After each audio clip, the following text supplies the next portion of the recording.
Hi, welcome to another Expert Insights discussion. This is the final video of our 3-video series, looking at the challenge of converting direct bookings. So far, in video 1, we explored how your marketing and distribution strategy can make you more attractive. And in video 2, we looked at how you can make your website more engaging and sticky. Today, in our final video, our guests Isham, Tina and Shane consider ways hotels can increase their chance to convert those lookers into bookers. Really hope you enjoy the conversation. Roll the intro. No,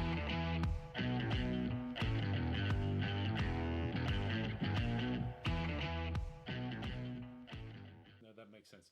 I want to move us on because I'm conscious of your guys' time as well. So we want to look into you've attracted the guests, you've done the stuff with the website, you haven't buried your booking link, you've got your navigation okay, fonts are good, colors are good, images are good, it doesn't just look like a bigger version of an OTA listing, and you've actually spent a bit of time talking about your property, trying to differentiate you, getting the experiences in there that the guests can have and engage with if they book with you. So you've done all that work, you've got that stickiness there.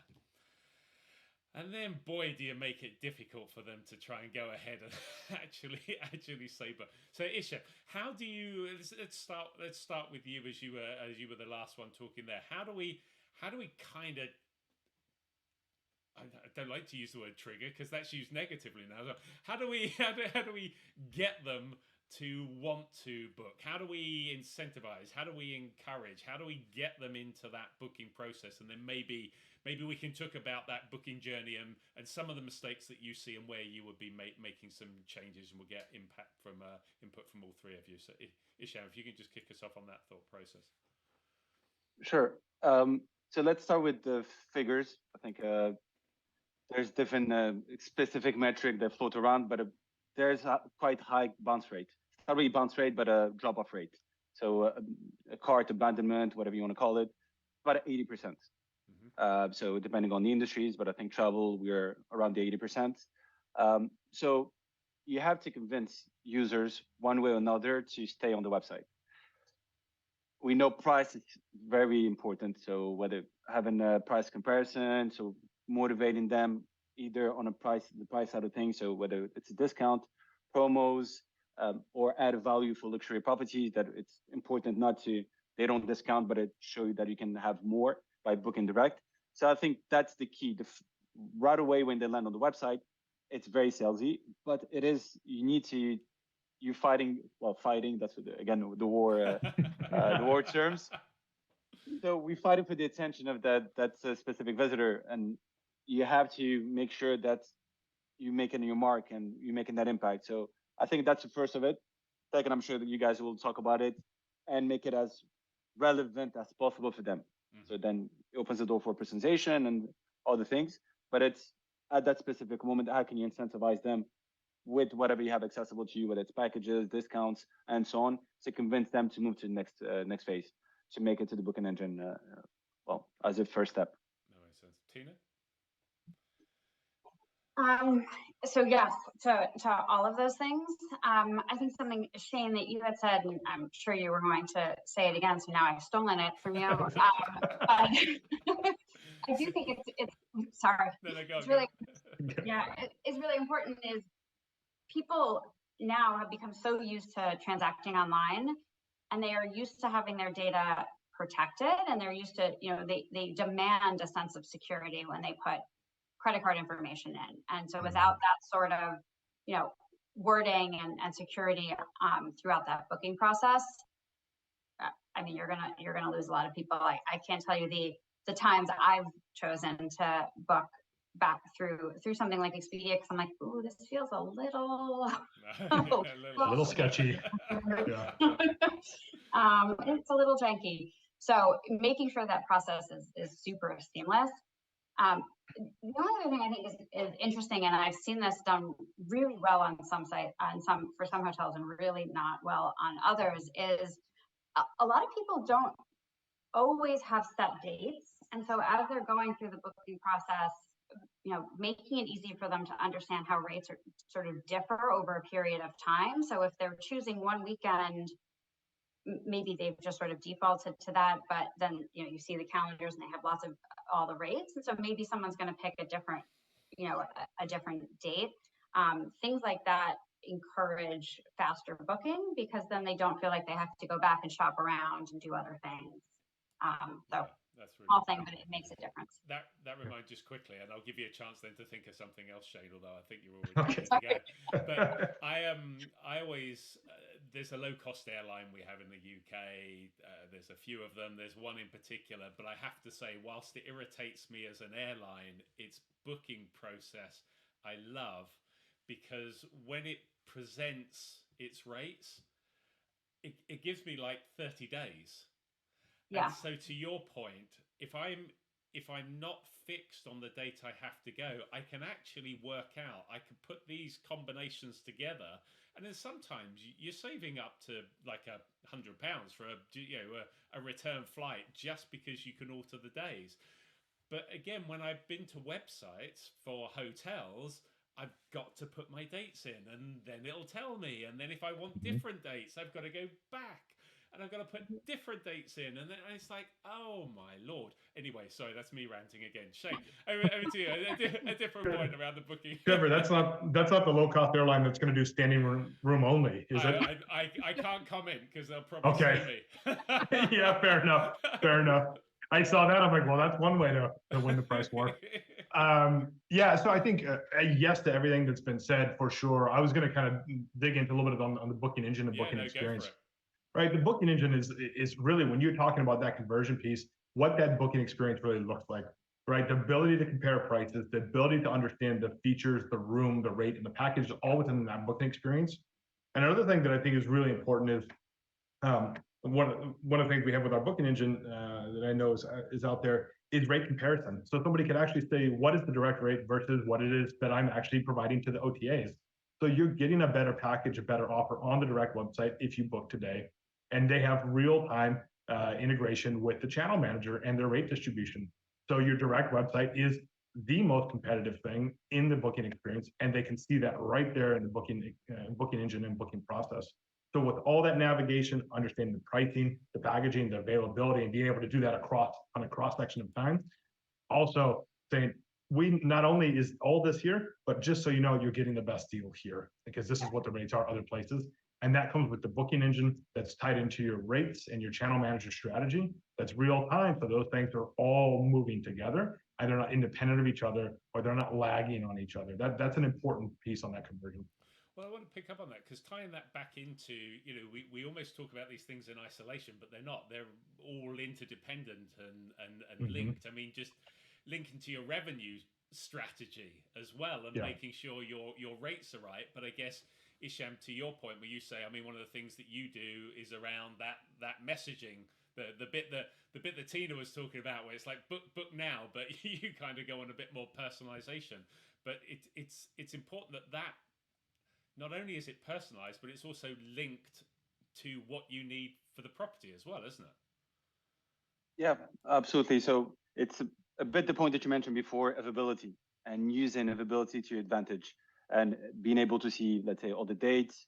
So you're not willing to give same discount the weekend versus the weekday, depending on your type of property. So that's one of the main things that we try to kind of link as much together is, one, what the hotel is looking, what the user is looking for, trying to make that experience as relevant as possible.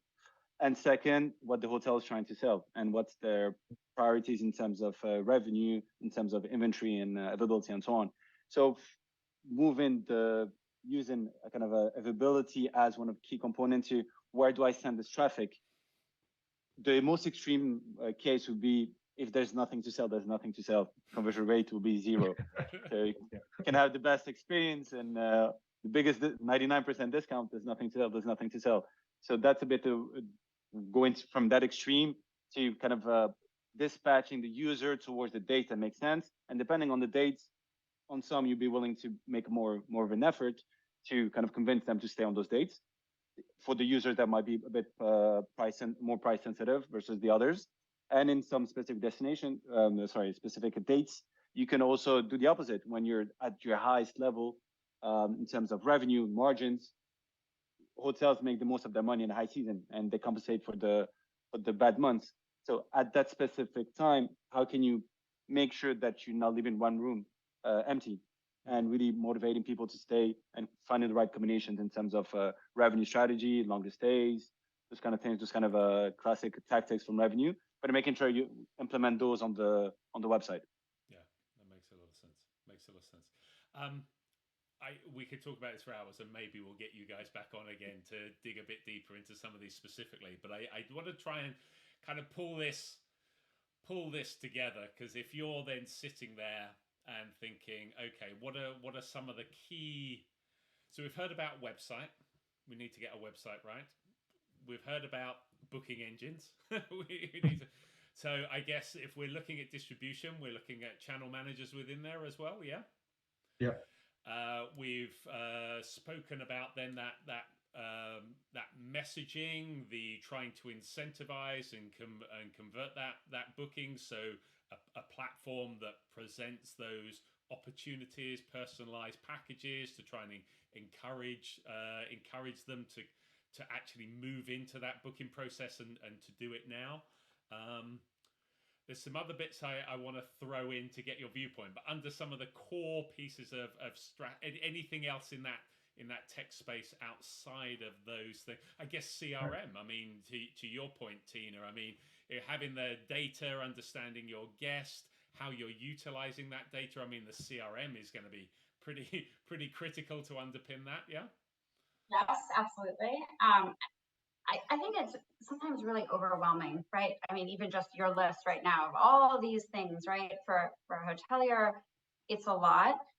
I think if you sort of bring it to the basics of who is your guest, what is your hotel great at, right? What is your offering, and you know, how are you telling that story? And you need the rates for sure, right? There's a tech enablement of, we have to make sure our rates are getting to the right places at the right time to maximize revenue for sure.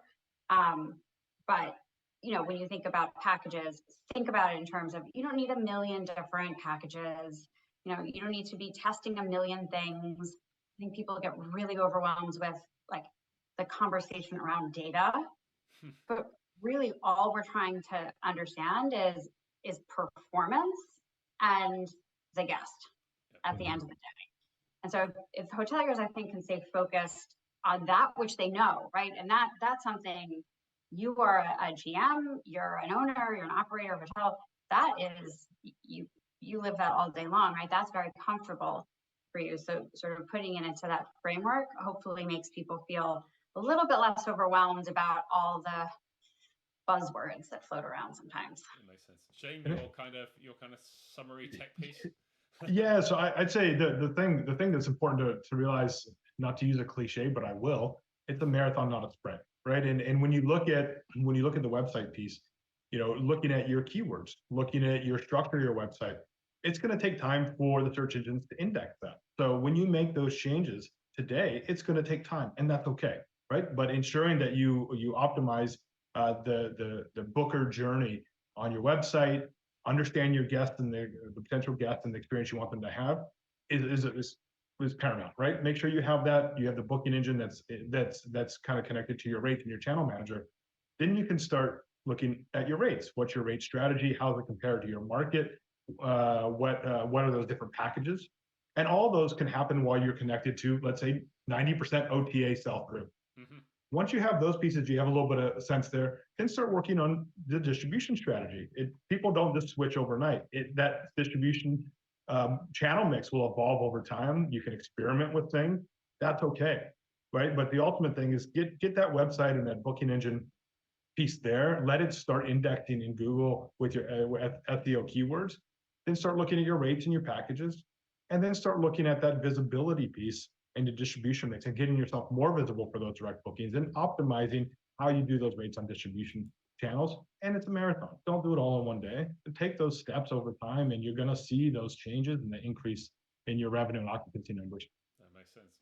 And Isham, I'll let you wrap this up and have the final word on this piece for us. I think these guys have covered everything. Just in terms of technology, what I would just add is, I think from a tech perspective, a tech company perspective, integrations is key. So moving forward, I think the industry has evolved quite a bit in this sense, and all tools are now trying to integrate with everything else. So whatever they're not doing themselves, even if they do it, they still connect to others. If I'm sure, I think at least a Cloudbed, Vince, you have a booking engine, but probably connect to other booking engines as well, and so on. And same thing for channel managers. So I think where the industry is going, the fact that there's so many integrations, that makes the data flow easily. So regardless of what tech stack you have, you can always plug and play everything. So that's, I think, one of the key elements to allow the hotel to create quite a bit of automation between systems, use the best of each tool, whatever suits them. And once you have most of things automated, then you can just focus on doing the thinking, really put in place a strategy, let the rest of the tools do the heavy lifting. And you take the time to understand, looking at analytics, looking at so many different tools, BI tools out there, you can really understand the booking behavior, whether it's on your direct website or in general, how people book your hotel, and take the time to create the right strategy that works for your property. Yeah, that makes a lot of sense. So I think trying to tie this all together back to my original comment that it doesn't need to be a war against the OTAs. The OTAs are a part of your visibility. It's really about maximizing that conversion, the turning the lookers into bookers, trying to be more guest focused, personalized. And the reality is there is a set it and leave it attitude, and that's not a negative thing. It's just because they're time poor, or their experience, their knowledge is not in that space. But all of you have articulated, certainly to me and hopefully to those watching and listening, that actually technology can seem a bit daunting, but if it can work together and you can get it integrated properly, and then there's a huge amount of automation that can be done, you can actually be looking and setting and leaving it, and it can kind of let you know when maybe something needs to be tweaked, because you'll be getting the information that you, to your point, Isham, you can then sit there and start to make decisions, and you can analyze and see what's happening. But unless you actually realize that the guest, we have younger generations that are coming to stay at our hotels that are just so technologically savvy. They just expect it. So if we are going to sit there as hoteliers and not embrace this and just say, oh, we'll be okay, then there will be other hotels that are embracing it, will embrace it, and your war will no longer be with OTAs. Your war is always with the other hotels they're looking to book with. And I only have to look at my own children at 18 and 21. They very rarely go on they're all on a mobile, they're all on a iPad, whatever it may be. They're just engaging continually. You create friction for them, man, they are gone. Your app is deleted, they're off, they're trashing you across their social feeds. You are toast. So the more that you can make it as frictionless as possible, it's worth the investment, because at least you're now in the game. At least you've got a chance of winning it, and that's the kind of message I've taken from you guys through this conversation. So hopefully I've understood that. That correctly. But Trevor, you said something so funny when you were talking about sort of swiping through the rooms, and I'm always reminded, my nephew, he's now 7, but when he was maybe 3, I will never forget this. He was so used to, they're so, to your point, they're so technologically enabled. He walked up to the TV and he put his finger on it and he tried to swipe, and I was like, what? And he's like, what's going on? And so it's so true. They're just inherently, that's the mentality. And so someone has to figure out how to swipe those room types through for the new generation. I've got ideas. Yeah. Brilliant, guys. Look, thank you so much. I really appreciate it. And I know I've taken a bit more of your time. So Thank you so much for staying with us and giving so much insight. It's really appreciated. Thank you, guys. Thanks so It was a much. pleasure. Pleasure. Thank you. Well, I hope that conversation was of interest, and thanks again to Isham, Tina, and Shane for joining us. If you have any thoughts or views on this conversation, please feel free to comment below. And if you like the discussion, please don't forget a thumbs up. And if you're interested in more of our videos, here is a link to our Expert Insights playlist, and here is the link to our Coffee Time Chat playlist. And here is the button if you'd like to subscribe so you don't miss out on future videos. Thanks again for watching.